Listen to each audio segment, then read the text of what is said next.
Hello and welcome to the Neelima Davuluri Show, a space where we explore powerful stories, courageous journeys, and the human experiences that shape who we become. Today's guest is someone whose story will resonate deeply with so many women, especially women navigating identity, migration, leadership, and belonging. Born in India, raised in Kenya, and having lived and worked in London for several years, and now based here in Perth, Western Australia. Her journey has crossed continents, cultures, industries, and challenges.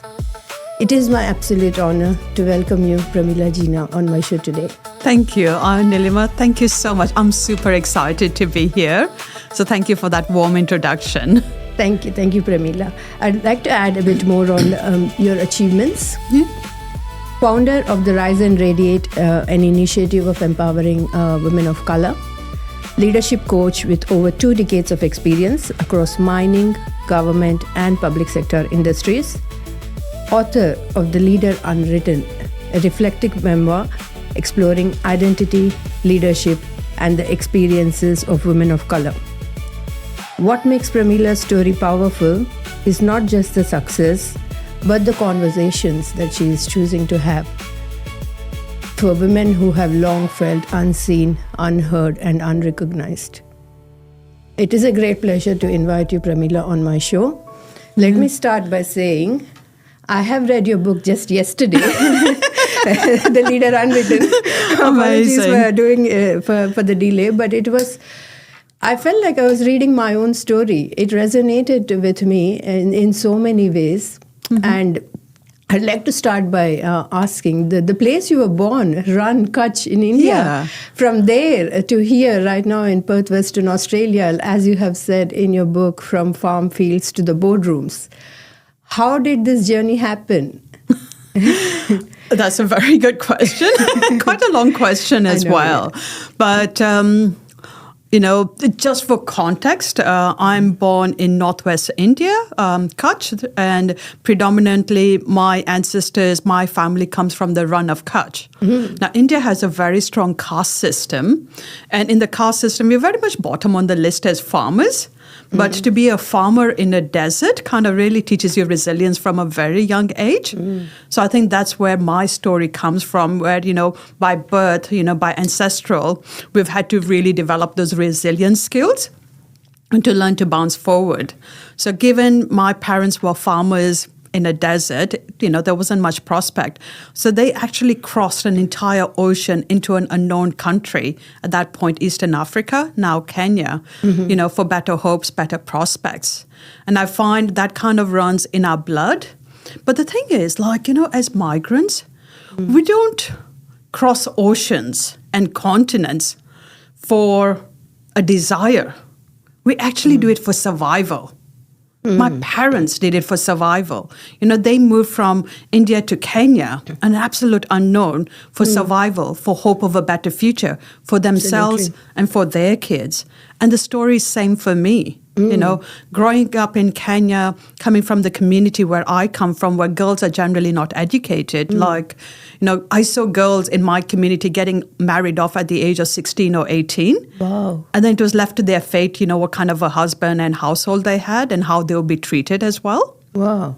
So it was, and this was in Kenya. So my sister and I really fought for an education to have a rite of passage to a better future.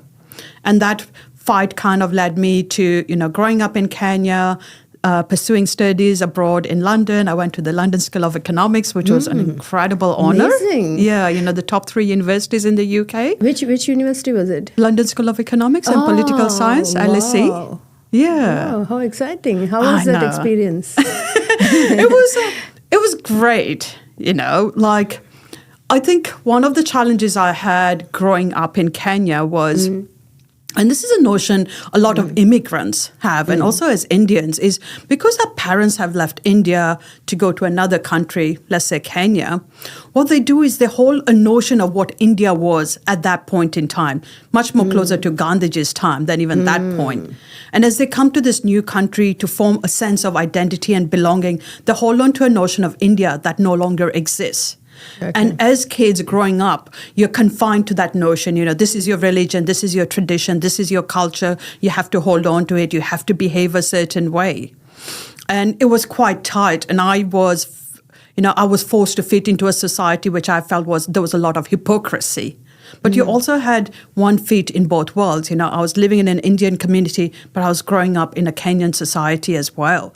So I had all this identity thing of, am I Indian? Am I Kenyan? I have now a bigger problem. A split identity. Yes, it's all We the all split have as identity. immigrants, yeah. And you're forced to kind of, fit into the Indian community, but you're also like expected to integrate into the African cosmopolitan community as well.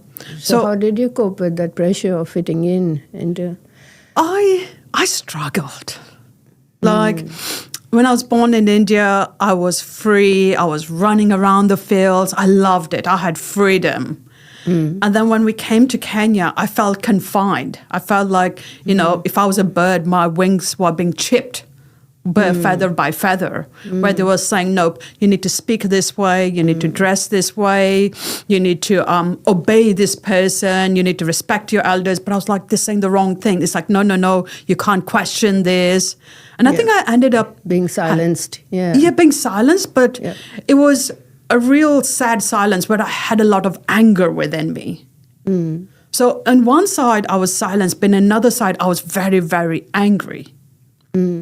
And my parents didn't know how to handle me. So they just kind of left me to my room.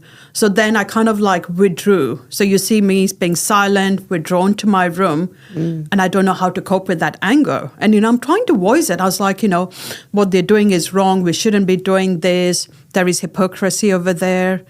So for me, going to London was actually liberation. That's good. But I was just like, oh my God. You found your voice when you studied at London. I thought I would find my place. So in some ways, it was absolutely liberating going to London. Nobody knew me.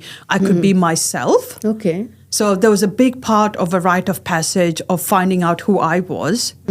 But then in the same thing, I was then having my feet in a third world where... I don't know about the British, but they're quite sarcastic, quite arrogant. So I remember the first day I went in and I was living in the city. So I said, can I buy a train ticket to Blackfriars? And they kind of asked me to repeat it 10 times. And I pronounced it the way it is written. And they kept looking at me like, what's wrong with you? And then I said, where do you think that station is? They're like, Blackfriars. And I was like, okay, so there's an accent problem and a pronunciation problem. I face it, ironically, I still face it today. I know. I have lived in Australia for 20 years. Yeah. Even today, I have to repeat myself. Every time I say my name, every time I say from where I am from, I have to repeat myself so many number of times. And I have come to terms with dealing with this in my own way. But do we have to is what I kind of challenge is why do we have to? And, I will be sharing quite a few stories. But, when I went there, is that white supremacy that we have to adapt to their accent? When white people go to India, do they change their accent? Do they come up with an Indian accent to speak to the Indian people who are a majority in India? They don't. So why do we, when we go to Britain? Great point. We need to celebrate it, right? We've got a beautiful accent. We've got culture. We've got vibrancy. So it's like, why do they need to kind of look down as somebody who's not speaking the same accent as them, but they themselves are not willing to adapt? Correct. So I think this is where you have the superiority and the inferiority complex kind of playing in. And when I went to London, I had to deal with that as well, where, the British people would tell you, give you direct feedback. And then when you kind of push back, they're like, oh, it was a joke. Don't you get it? You're so sensitive. And I was like, no, it was under the belt. You really meant it. But just because I pushed back, you're kind of saying it's a joke. Yeah. So we kind of, and this is what I call microaggression. It's a big part of my book as well, is we're facing this microaggression and it silences you bit by bit by bit. where Yeah, sometimes at you're one afraid of point. talking because Yeah. you're like, oh, how will my accent come across? How will I pronounce those words? If I mispronounce it, how will people perceive it? Yeah, and that's the beginning of when you start losing Yeah. confidence. And then you lose shrink, confidence. and then you become smaller, and then you try to fit in. Yeah. And you feel you don't belong to this place, and you just want to go back to where you came from. Yeah, and but then every day you're silenced, it becomes more and more, and there's 100 times more. And it becomes emphasis. harder and harder to Yeah. find your voice because Yeah. you've been silenced. And it's so painful to kind of find yourself, at the bottom of that barrel and somehow make your way up. And especially when you're alone. And, we spoke about this earlier as women and even women of color. For some reason, we don't support each other. Yeah. We're kind of pulling each other So down. why do you think that is? Is it culturally rooted, or what do you think are the reasons? Is it insecurity? I think based on my lived experience, and I only speak from my lived experience, what I've observed in the corporate world is a lot of the times, in fact, when I entered the corporate world, there was no such thing as diversity, equity, inclusion, and belonging. So I'm glad, now it's become a thing that we talk about. But the way it's kind of going about is, you set KPIs, you set quotas. So the way they would say is, yes, we've got 20 leadership positions.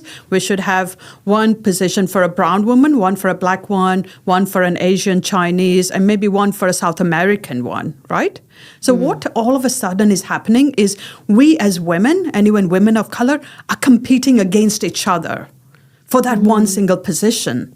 And what the men are doing is they're sitting there leaning back and saying, oh, look at this women fight over each other while they kind of accelerate their career forward.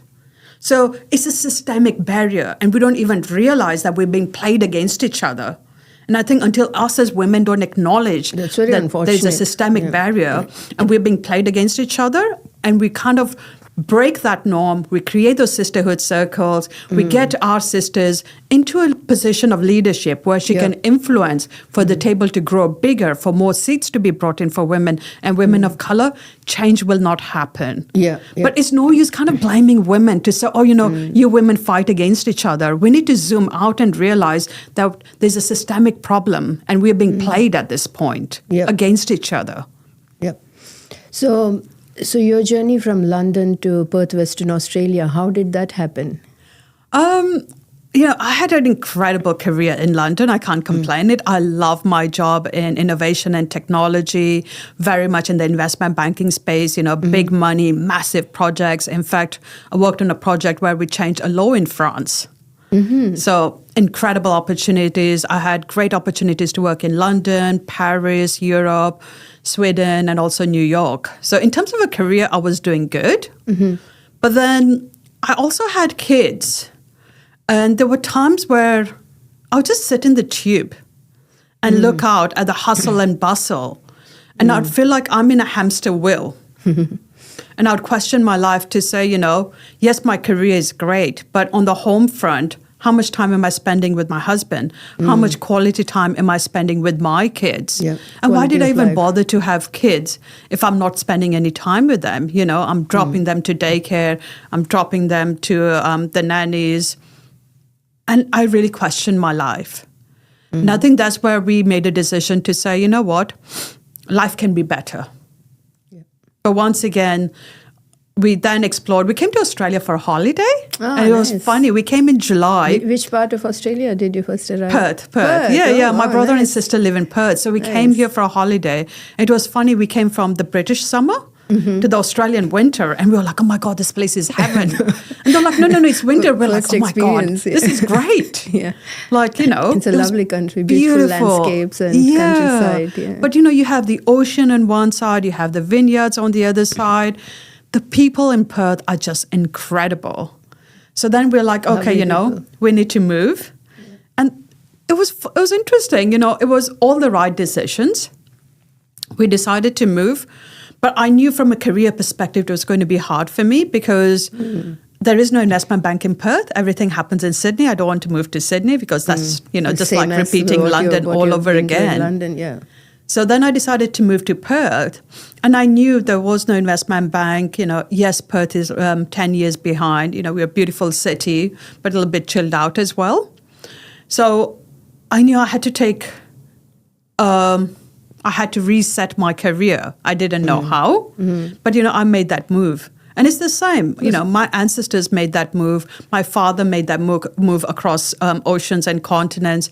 Yeah. I too made that move across, oceans and continents. Yeah, it's and I nothing new for you, like taking risks. It started from when you were born, isn't it? I read in your book, you said your father left your place first and went to Kenya, and you and your siblings and your mother were still back in Rajasthan. In India. Yeah. And that was incredible. Like, we look at it now and we think, wow, but I think maybe it was a norm at that point. Yeah. So my dad went alone to Kenya to get a better job, and he left behind a pregnant wife and a daughter and a lot of debt as well.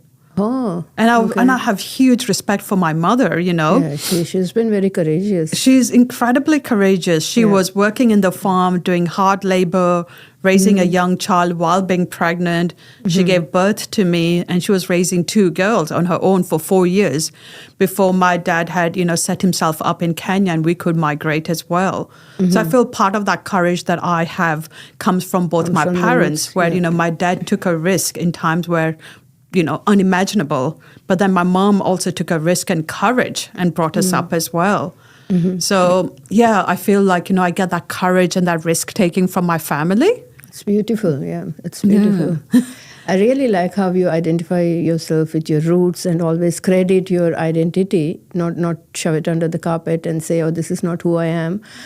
For the long journey you had across various countries and continents, you still relate yourself with the little girl who was in Kutch, and you still give credit to your roots, to your parents, to your identity. So that is incredible. I really, I'm very happy to hear that from you. I just want to maybe build on that. It wasn't always like that. Like, I must be honest, it's taken me over 45 years to kind of come to terms and embrace it.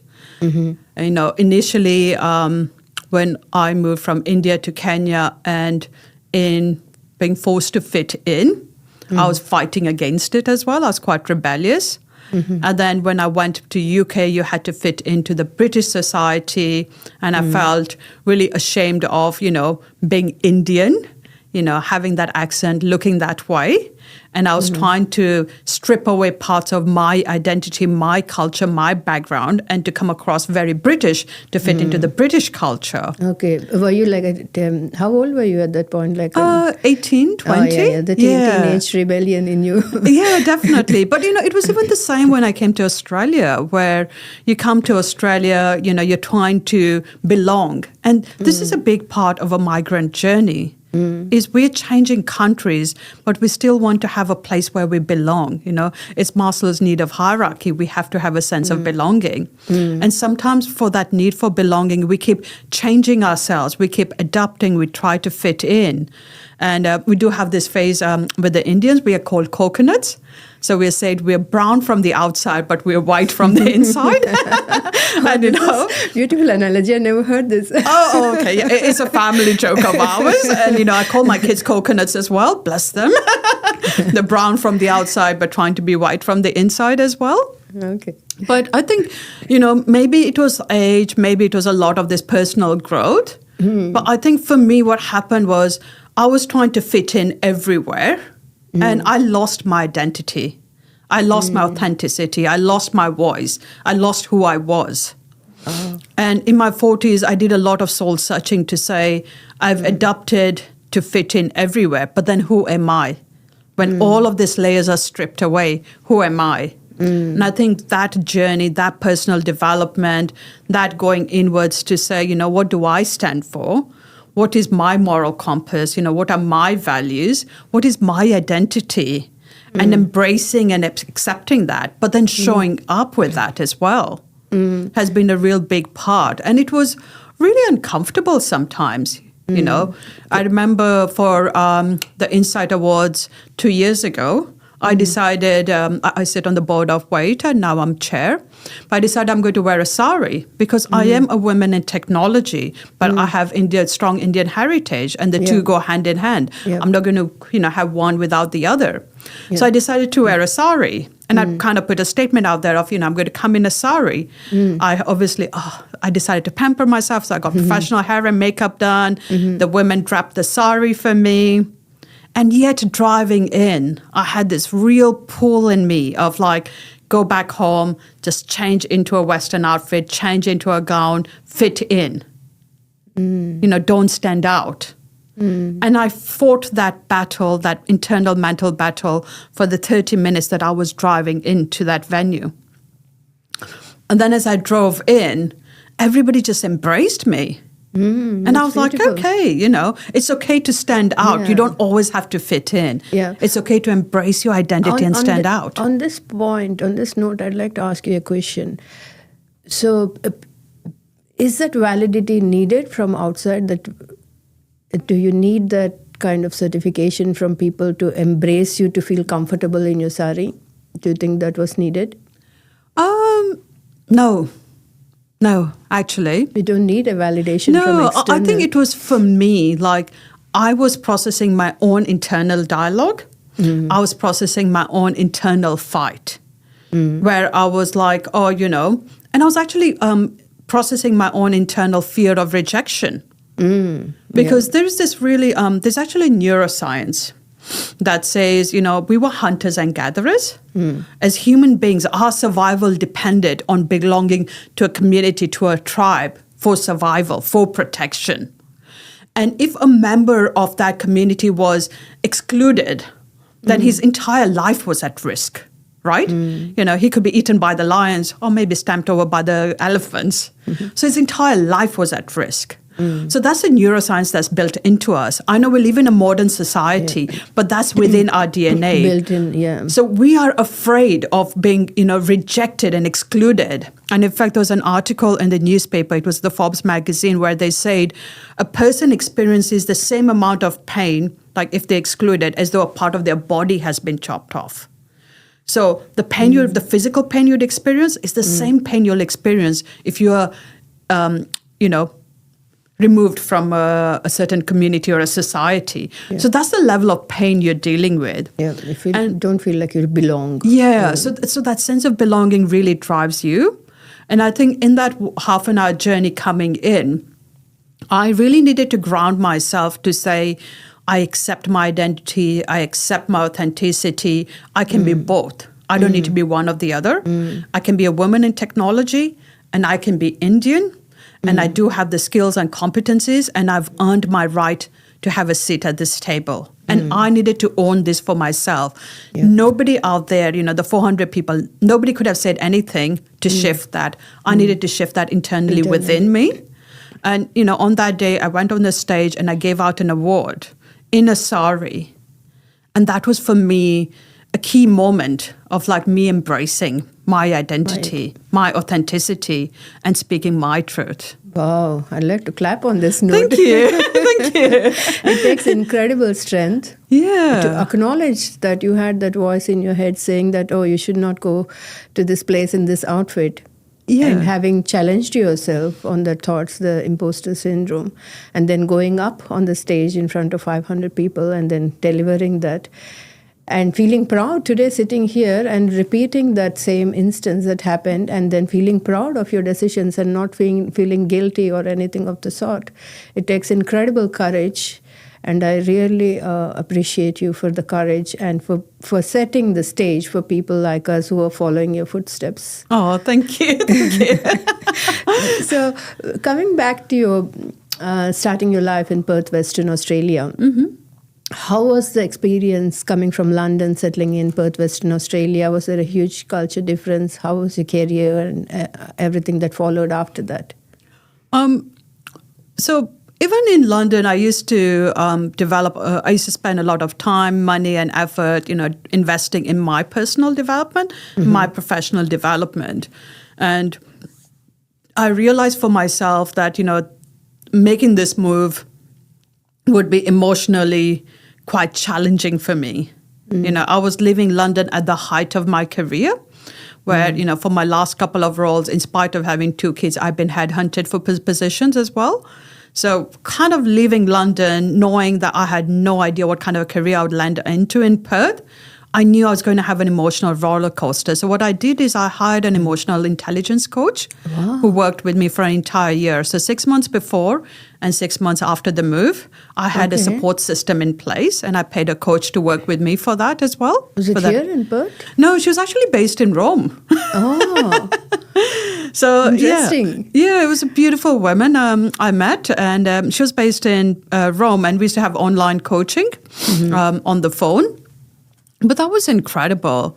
I think in as much as it was the right move from a family perspective, it was actually quite a tough move from a career perspective. We don't have investment banks over here. We have retail banks. So I was like, okay, that's the next place I could start. That's the closest I could start. But when I explained to people the work I do, they didn't get it. So I was speaking to recruitment agents, and they're like, we don't get a word you say. Why don't you just start off as a business analyst? And I was like, okay, new country, maybe it's okay. I can start at the bottom and work my way up. So I took a 75% cut in salary. Wow. I started at the bottom of, my career again. And I thought, that's easy. I can climb my way up. But I think I was in for a shock where when I spoke about the opportunities, they were very much like, oh, no, we don't know you. We don't trust you. You haven't done your time here. Other people have done their time, and they're given the opportunity. Yeah. You know what it's called? It's called local experience. That's the word it's called that's local used. experience. Local experience. I've been through this myself. But I come from London. We're 10 years ahead. Why are you asking me to have local experience? I don't get it. People don't know how to do the job. I clearly knew how to do it, but you wouldn't give me the opportunity. Along with that, I experienced bullying and microaggression. I did try to escalate it to HR, and I was told, well, you can do it, but you're new in Perth. Perth is small. Your reputation may be damaged. Other people may not want to work with you. Small groups. Yeah. So I then kind of kept quiet about that, went to see a therapist to solve, my internal problems. Wow. But then I was just like, I'm not going to accept this. This is not good enough for me. Yeah. So then I got a recruitment coach to work with me, and he was fantastic. He actually, bless him, he coached me a little bit more than even what I'd paid him for. But he coached me, and in fact, my confidence was rock bottom at that point. And he met me at like my lowest point. And he coached me, and he said, Premila, this is the role I think you can take. And I was like, oh, no. I don't think I can take it. Ready for it, yeah. But he coached me. He helped to redo my CV, my LinkedIn profile, Indeed, and Seek. Yep, those are the ones. But he coached me for the interviews, and he held my hand all the way. The couple of initial interviews, I absolutely bombed it. But I think as I started healing, as I started recovering, as my confidence started building, I really once again started enjoying the interview process. And in the final ones, I had 4 offers on the table. Wow. And I chose the best offer. And, it was the best manager I've ever worked with. And a massive transformation that I led. I won. I had 7 nominations for the work I did for that project. Wow. So it was Amazing. an incredible opportunity. But I'm so grateful for this gentleman who actually believed in me when I didn't believe in myself. And, he picked me up from my lowest point and coached me to really kind of be at the top of my game and to make a wise decision, to have 4 offers at the table and to choose what was best for me. That was actually one of my questions. So competence without access can limit opportunities. This is what I've been told in my initial stages of my career. Yeah. And I'm surprised how you found your voice, your opportunities. If someone is at the rock bottom, for example, today, and they have no access for opportunities, what would be your advice? How can they find those opportunities or get access to those opportunities? I might just answer it slightly differently. Is what I noticed is when I was at a company is I did observe how people go for coffees. I love it when we're working in the building. You can see a lot of things that aren't said. Yeah. So I would sit at my desk and I would observe. God, it's good to do people watching. favorite hobby of mine. And I would be like, oh, that person's going for coffee with that person. And somehow he seems to be getting really good projects and he seems to be invited for interview and he's getting promoted. And then I would notice another thing of, certain white women are going for coffees with men. And all of a sudden, great opportunities are coming to them and then they're promoted. So I was like, oh, good, I can do the same. So I reached out to all of these people and I said, can we have coffee? And they said, oh, yes. So we would lock in a coffee and they would keep pushing it to the point that it might have been pushed 15 times and then you could give up on it. Yeah. And then I had to sit back and think, why is it that the game is being played? I know the game, but why is it favoring one side and not the other?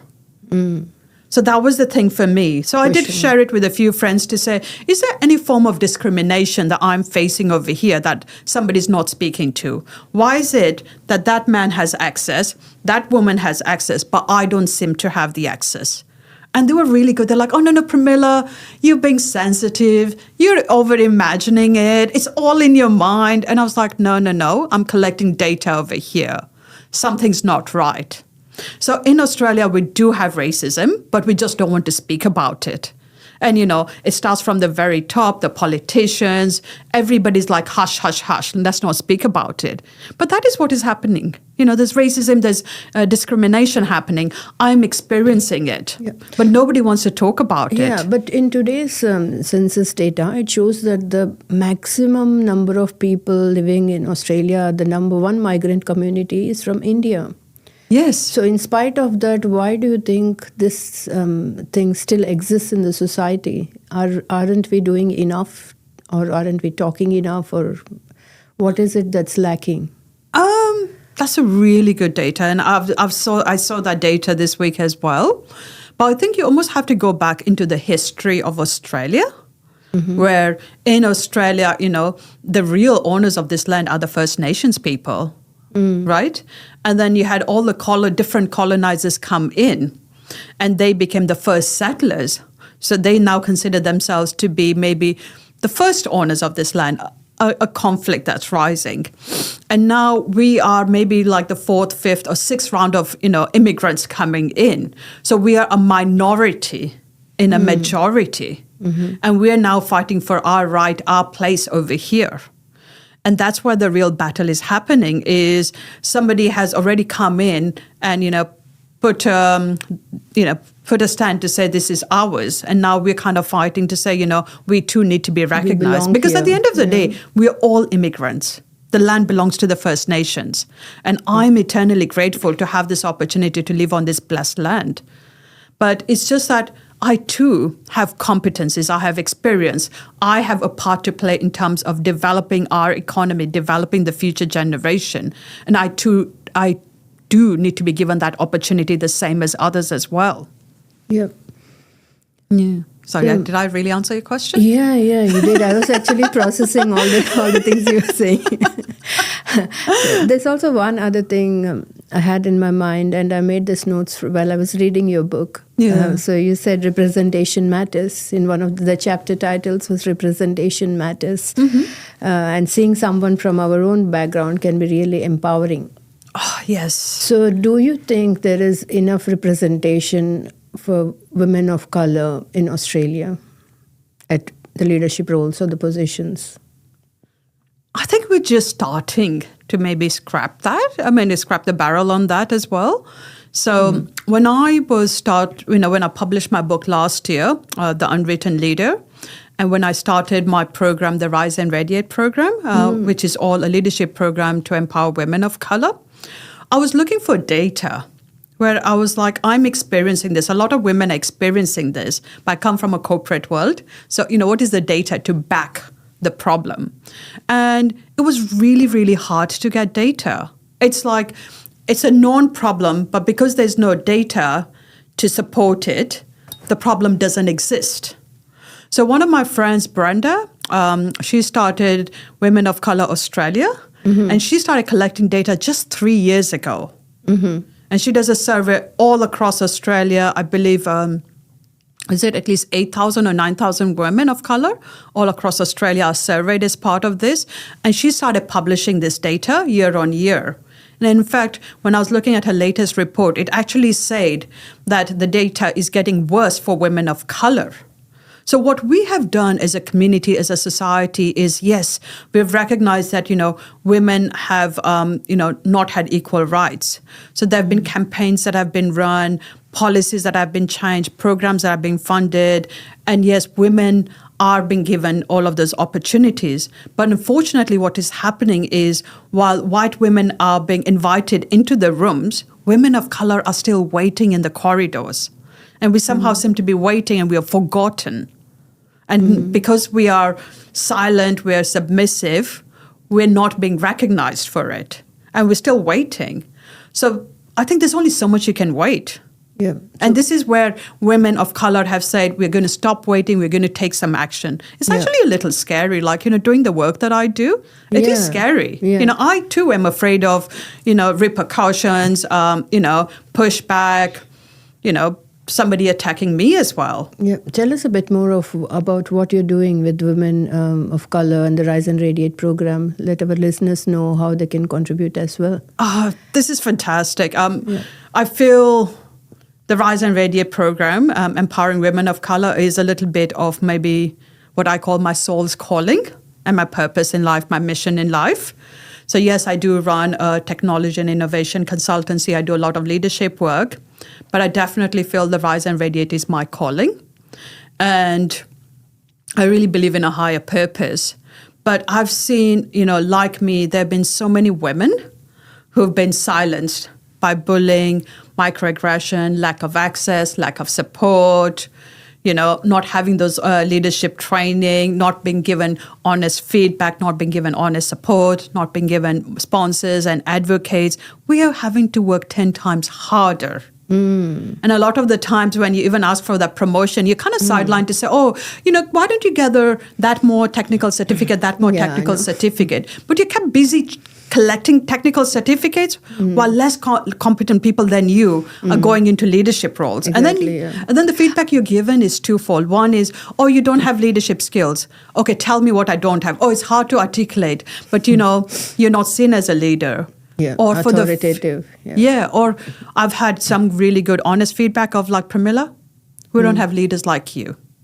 I can't take a risk on you. I can't risk my career backing somebody like you because we don't have leaders that look like you, that sound like you, that think like you. But that needs to change. It needs to change, but why should it change? And this is where the data comes in. The fantastic work Brenda is doing in Sydney for Women of Colour Australia, where she's collecting this data and she's clearly articulating that there is a problem that exists that we as a society, as a community, as Australia need to solve. So I feel there's a lot of ground movement happening. You're now starting to see a lot more Indians get into politics. So, Honorable Parvinder Kaur is now into politics. She's a great role model for me as well. But we're trying to see a few key people, but it's still the beginning. Yeah, it's still very small. It's still, they have a very long way to go. Yeah. I am guilty of this as well because when I was in my mid-career stage, I was collecting certification after certification. Yeah. And then as a joke, someone asked me, are you printing the certificates or actually are you getting the certificates? Yeah. So then I started questioning myself. Why am I gathering so many certifications? What do I want to prove? I know I have the skill set. Yeah. I know I have the talent. I know I can handle this project. So what am I trying to prove by gaining certification after certification? Yeah. And it's just crazy. The answer is I have to prove if two people are competing for the same role and one person is woman of color and the other person can be anybody else. Yeah. Then I have to put myself up 100 times more as a better candidate. And for that, I need a backing, a proof that, okay, I can't talk for myself. This is our International Institute of Business Analysis who's certifying Neelima as a competent business analyst. Yeah. So here you go, my CBAP certification, my CCBA certification. And this is the only way I can prove, because when I am talking in my interviews, people are not buying my story. No. And that's the challenge even women in leadership are still facing is, as a woman and as a woman of color, when you make a decision, your decision is scrutinized more than another man's decision. So you have to almost prove yourself. You have to sell it upwards, sideways, and downwards more than even an average man has to do it. So you're always under scrutiny. But coming back to the Rise and Radiate program, the whole idea behind the Rise and Radiate program is for women who've been silenced to go from being silenced to be seen, heard, valued, and respected. And there's a really beautiful framework that sits underneath this, and I call this the voice framework, which stands for visibility. You know, how do you have visibility? How do you build influence? How do you build ownership? How do you build community and the courage of the community to support you as you work towards empowerment? So that is the voice framework. It's beautiful. And through this, what I want women to do is be empowered, find their voice, and show up authentically, speak their truth, hold their ground, but internally be really grounded in themselves. Feel like they don't need that external validation. They can validate themselves internally. And last but not least, embrace public speaking. Wow. Because I have this powerful quote which I love sharing is, and it's an African proverb of, until the lion doesn't learn to write, every story will glorify the hunter. And we, as lions, need to start writing. We need to start speaking. We need to start speaking to our impact, to our achievement, to our contribution, to our leadership, to our purpose. Because if we don't speak, nobody else is waiting in the sidelines to speak for us. Yep. And I know it's hard, but I feel like one of the things, going back to the technical degrees, is we keep wasting a lot of time, money, energy trying to chase technical degrees. Why not use the same time, money, and energy to improve your communication skills, your emotional intelligence? In fact, we do have a lot of emotional intelligence, so I think that's given. But it's that communication, that public speaking, that advocacy skills. You know, and if you spend that doing that, you will turn the needle. You know, I've gone from coming to Perth, you know, starting off as a business analyst, going on to being a management consultant. I've run my own business. I'm a CEO and founder. I sit on a number of boards as board director, and I'm now chair of WAITA.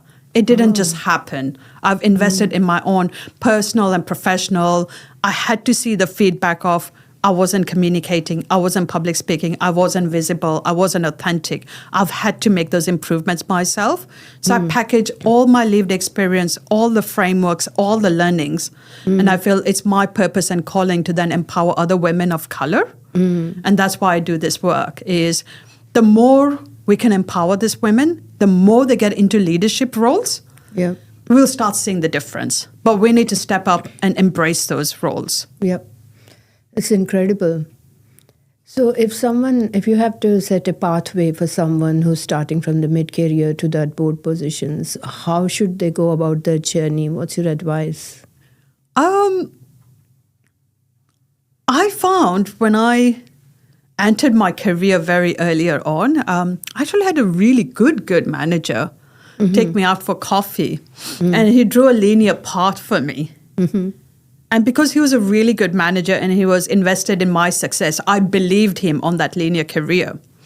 Having said that, that hasn't worked out for me. And, you know, yes, I'm a rule breaker, but I really believe in a portfolio career. And yes, I'm ambitious. I aim high as well. So I feel what you need to do is, even at your mid-career, what stops you from applying for a board role? And, you know, the not-for-profit area is the best place. You already have the technical experience, you have technical qualifications, you have the experience, you have something to contribute, even at a mid-career. So go and apply for board roles, volunteer board roles. Yes, they're free, but you learn so much leadership development work over there. You really learn to think big picture. You learn governance, which is really, really important. I know I used to think it's boring, but now I'm passionate about it. But there's all these things you can learn in a board role. volunteer for something in your community. Go be a coach for your kids' football team or soccer team or netball team. Learn coaching skills, right? Everything doesn't have to happen at work. At work, tell them, I want to go to that role. What is the skill set I need to develop? They're going to tell you leadership. Oh, it's a hard word. Invest in it yourself. Come for my Rise and Radiate program. I will teach you those skills. One of the big ones that I'm a big fan of is LinkedIn. LinkedIn gives you access to everyone.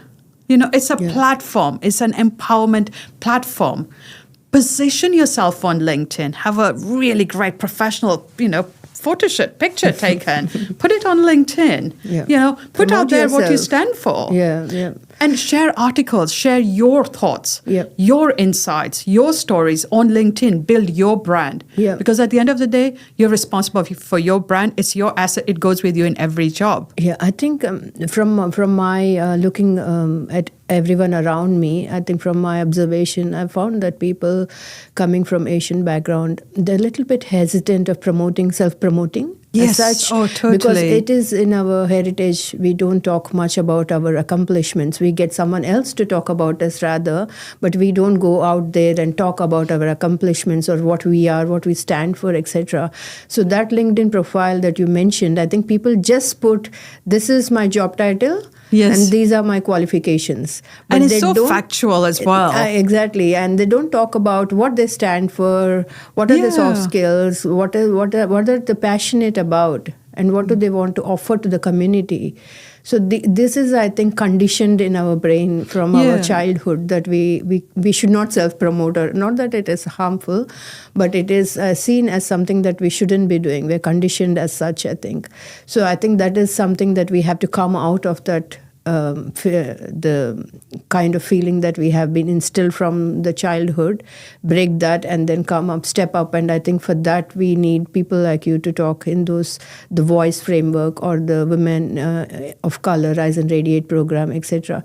So if someone have to join the Rise and Radiate program, how can they go about it?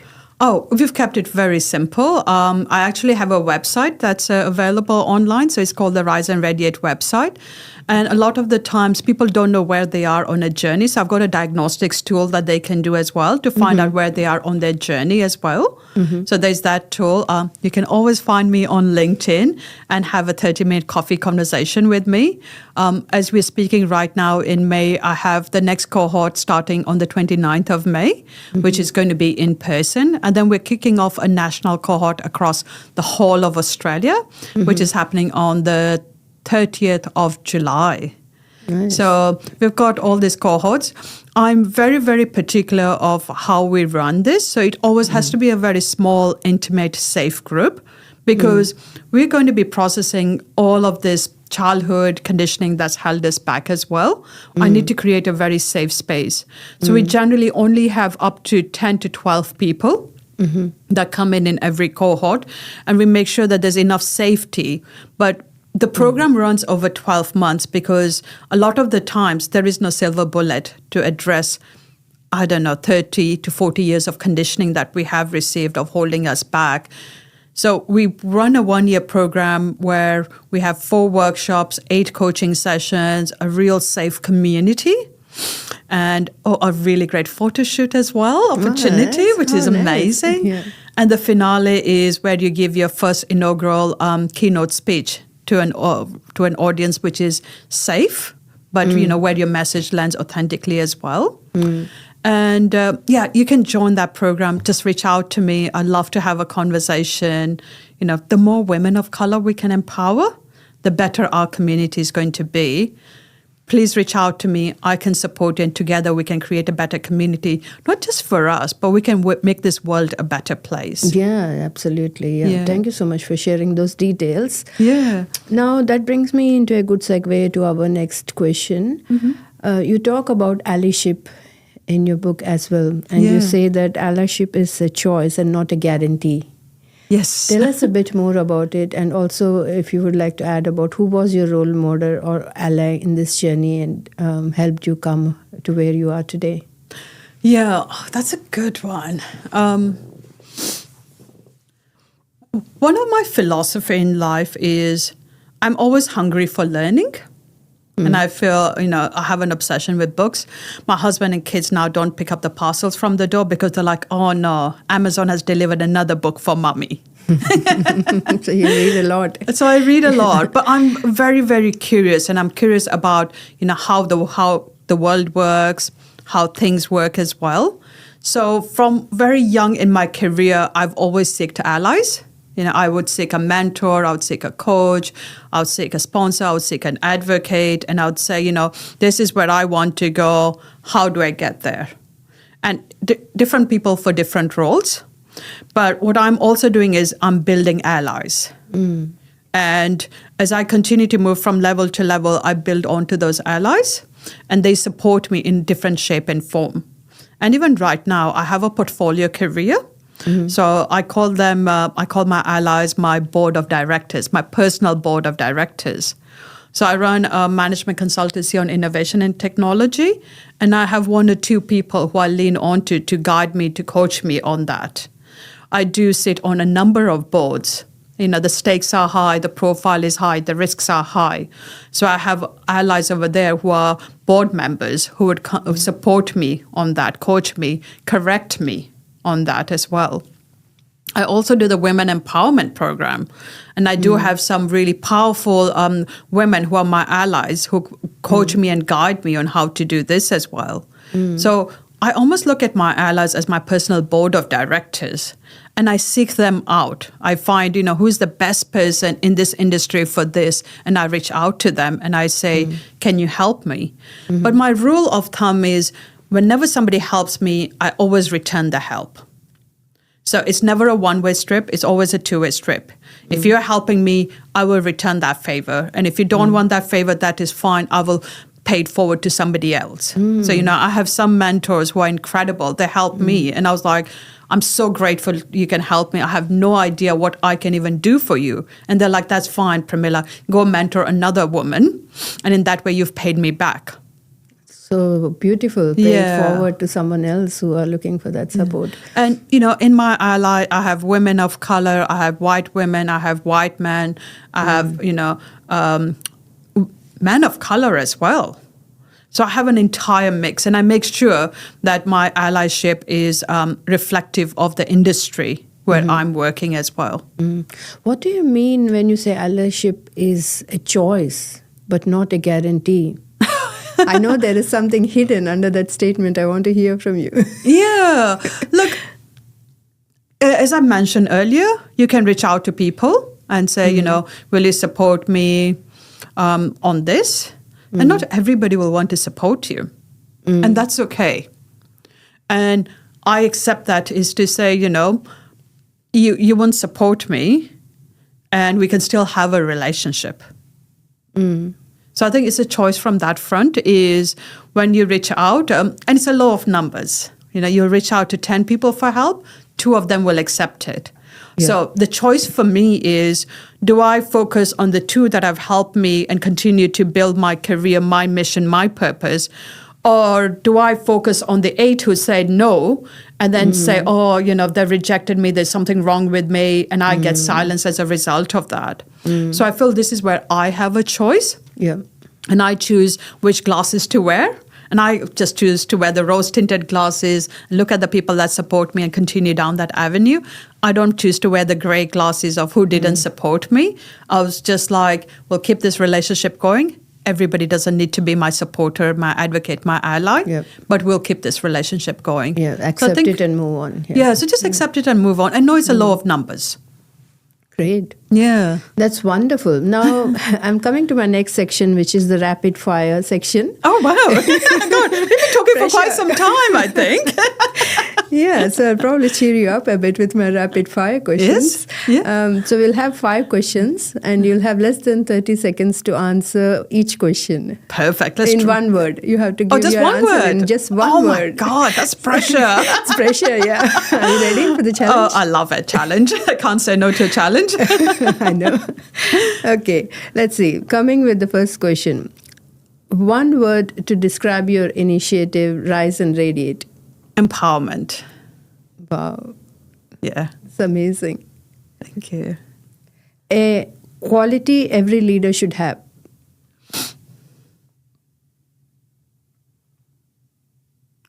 Authentic. Being authentic. Yeah, for me, it's being authentic. Yeah. Yeah. I know there's many words you would have chosen, but the way you have chosen authentic speaks volumes about who you are, and that's what I wanted to get from you. Oh, thank you. Thank you. Okay, my next one is a fear that you have overcome. Definitely public speaking. Yeah, public speaking was a massive, massive, massive fear of mine. So how did you overcome it? A lot of training, a lot of just doing it, just show up, just give it a go. And just realize that, the process is the journey. And you just keep improving and improving and improving on it. Just enjoy the process, don't focus about the outcome. Yeah. So I feel I'm always going to be a student of leadership and a student of public speaking. And I just keep learning and improving. It's great. Yeah. All right, you're doing really good. Thank you. Coming to the next two questions. One thing, according to you, women of color need to stop apologizing for. I know we do apologize a lot. Oh my God, I was just going to say, we could talk about that forever. We keep apologizing for everything. I think we just need to just stop apologizing, full stop. Yeah. Just put yourself first. Yeah, put yourself first. Yeah. Self-advocacy. Advocate for yourself first. Absolutely. Put yourself first. Come join my program. We'll get rid of all the other limiting beliefs and, generational and ancestral conditioning. Yeah. But put yourself first. It's not selfish, it's self-care. Yeah. I would like to say, also add to that saying, stop apologizing for being yourself. Yeah. If you have an accent, you don't need to apologize. How clever are you is that you can speak and think in 3, 4, or 5 languages. Exactly, It reflects your intelligence. Exactly. Yep. So own it and be proud of credit to it. yourself rather than apologizing for what you're not. Yeah. And immense creativity comes from that. Yeah. So stop apologizing. Just be you. Thank you. Okay, last question. Now that you've traveled the whole world, I know. what does home mean to you? I do love traveling, though, I must say. I still feel like there are a lot of countries I want to travel. Yeah. But I think home actually means being at peace with myself. And it doesn't matter which country, which continent I am on. I think if I can come to terms with who I am, with my internal moral compass, my values, then I'm home. So I think, coming to terms with who I am, owning and accepting myself is where I'm at home. Do you think you're at home as of today? Yes, I am. That's the last 18 months have been a massive, massive shift for me. But I finally feel, having lived and worked in over 10 to 15 different countries, I finally found my home. And I found myself. And that's why being authentic and being me now is most important. And my self-care, my self-advocacy is very important for me. So that's where home is. It's amazing. Thank you. You've done really well on the rapid fire. Have you done this before? No, I haven't. I'm actually enjoying it with you. You're asking some very good questions. So I think kudos to you for being a fantastic host and asking such great questions. I've enjoyed this conversation so much. I can't tell you how much I enjoyed. And I myself, actually, I've been a bit selfish. I'm asking the questions that I want the answers for. Why not? Because you too reflect the audience who's going to hear this. Exactly. Yeah. And I just want to maybe end by saying, one of the fantastic GMs at Rio Tinto, he's a man of color, African heritage from Zimbabwe who mentors me. And he told me when I entered my board role and got comfortable in my board role, he turned to me and he said, Premila, you've now got a platform, you've got a voice. The choice is on you, what you choose to do with that. You can choose to build your own empire, or you can now use your voice and your platform to represent the millions of people of color and women of color who don't have a voice, who don't have a platform. Yeah. Be their voice. And be their voice. So when I do this podcast, when I write my books, when I do my public speaking, my job, my role, my calling is to be your voice. Is to be the voice of the people of color, is to be the voice of women, is to be the voice of women of color. And that's the purpose of why I do this. It's extraordinary what you've been through and what you are now offering for people, for women of color. And I'd like to say to all my audience, The Leader Unwritten is an excellent book. If you haven't read that, please feel free to get a copy for yourself. It is a Bible that every woman of color should have it, read it over and over, again and again. I read it yesterday. I'm going to read it again. Oh no, I need to give you a physical copy of the book. I've enjoyed reading the book, and most of the times I felt like I'm reading my own story, to be honest. Yeah. It really moved me, touched me, and it inspired me in so many ways that I cannot actually put in words. And I think it is one thing that we all have to do is to be our own allies. For women of color, we need to support each other, rise with each other, and in the end radiate as a tribe, as a cohort, as a group. Yes. Yeah. Oh, thank you so much. God, I love your conclusion. Thank you. Thank you. I'd like to end with a closing note. Yeah. I've written these lines after I can't talk enough about your book. So Thank you.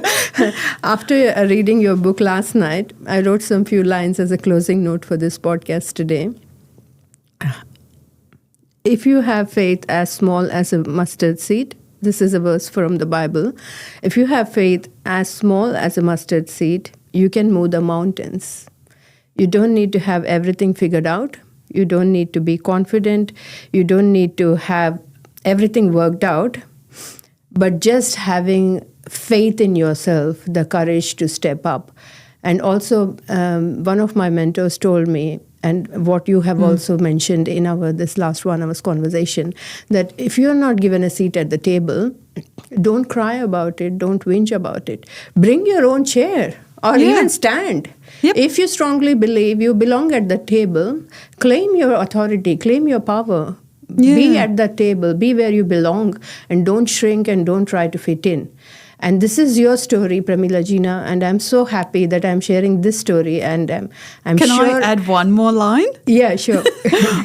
I didn't speak about this earlier, but as a keynote speaker, I was trying to get onto the stages as well. Mm-hmm. And 70% of the speakers are men, and the remaining 30% are white women. So we don't seem to have many women of color. And last year, I kept fighting to get onto those stages, and it was really hard. And then I realized that what's stopping me from creating my own stage?